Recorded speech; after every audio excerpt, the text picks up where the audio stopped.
d'abord, ce matin, je suis arrivé avec ma nouvelle voiture, bien évidemment, et je pensais que j'avais pas vu mon chien depuis très longtemps, et je suis passé en fait devant l'armée de l'air. En fait, c'est la brigade cynophile de l'air et de l'espace de la BA 113, et il y avait 4 chiens qui se baladaient un petit peu en laisse. Je me suis dit que c'était quand même assez mignon, et en fait, c'est quand même des chiens de combat, c'est des chiens de l'armée. Un peu moins mignon du coup. Un peu moins mignon, mais je me suis demandé déjà comment ils étaient choisis et c'était quoi leur rôle. On a des chiens ARDE, appui à la recherche et détection d'explosifs, et des chiens ARDS, appui à la détection et recherche de stupéfiants.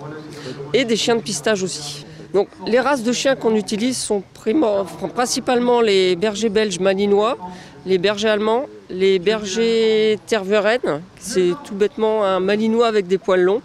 On a quelques hollandais aussi. Donc en fait, ils sont sélectionnés sur test jusqu'à l'âge de 10 mois, donc c'est quand même un processus de recrutement assez important. Et ensuite, ils sont dressés très tôt. C'est pas forcément le cas de mon chien, hein. Il a été dressé, mais il m'écoute pas quand je l'appelle, il me répond pas, il vient pas. Donc c'est toi qui l'as dressé aussi. Moins d'autorité, je pense. Ouais, c'est peut-être l'autorité qui marche pas, je sais pas, mais en tout cas, mon chien ne vient jamais. Mais eux, ils viennent. Alors c'était assez sympa. Les chiens, ils sont entraînés à mordre sur des instruments assez particuliers.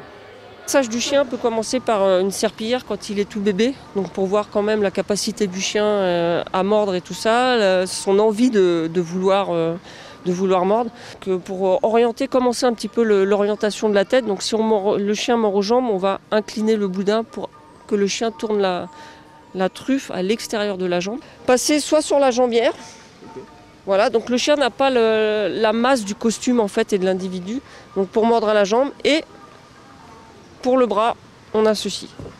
Voilà. Autant vous le dire que, comme vous l'avez vu, mon chien, lui, il a pas appris à mordre sur ces trucs, mais sur moi, directement, comme ça c'est plus simple. J'ai eu mal. Mais pour autant, ils ont quand même des combinaisons assez particulières pour s'entraîner, parce qu'en fait, voilà, c'est quand même des gros chiens qui viennent sur des combinaisons, c'est assez lourd, c'est assez coloré. Là, il y en avait une verte qu'on voit sur les images. En fait, c'est le militaire qui choisit sa couleur. Voilà, le chien, il s'en fiche complètement de la couleur, il attaque quand même. Alors, je me suis dit, mais comment ça s'enfile ? C'est un costume d'homme d'attaque. Donc en gros, c'est ce qui nous permet, dans la continuité du travail, d'amortir et de faire mordre le chien sur ce costume.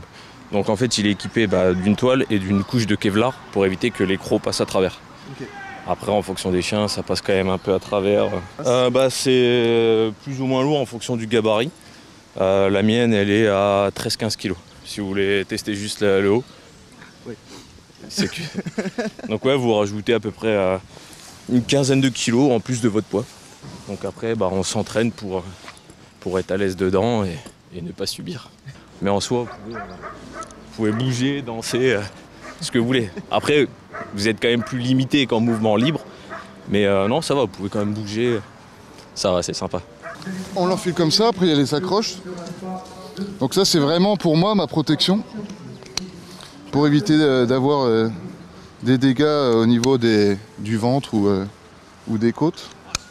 Et bien sûr, je vais mettre le casque. Parce que là, le chien qu'on a, il va taper sur la tête, normalement. Après, c'est un casque de hockey. Hein.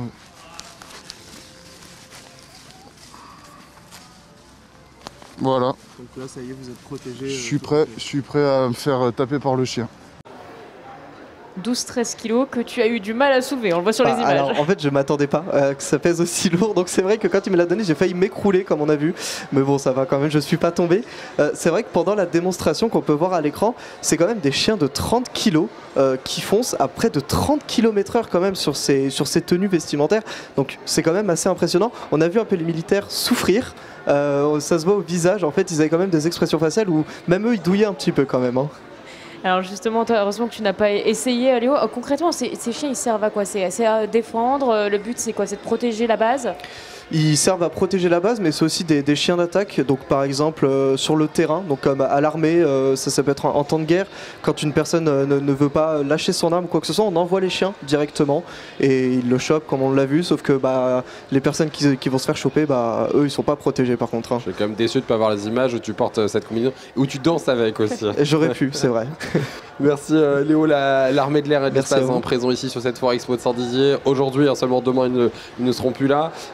cette armée de l'air. Cet après-midi, justement, ils seront en démonstration. Les sapeurs-pompiers de la base aussi, qui sont présents ici sur la Foire Expo, à rencontrer quand on rentre à gauche. Je sais pas vraiment comment le détailler, le long du parc du Jard. C'est ça, ouais, c'est juste à côté. Vraiment, il y a les sapeurs-pompiers, le Jaguar aussi qu'on a vu hier, Oui. des armes aussi de l'armée de l'air et de la BA-113. Donc il y a vraiment tout un coin assez militaire. Donc c'est assez sympa à voir quand même.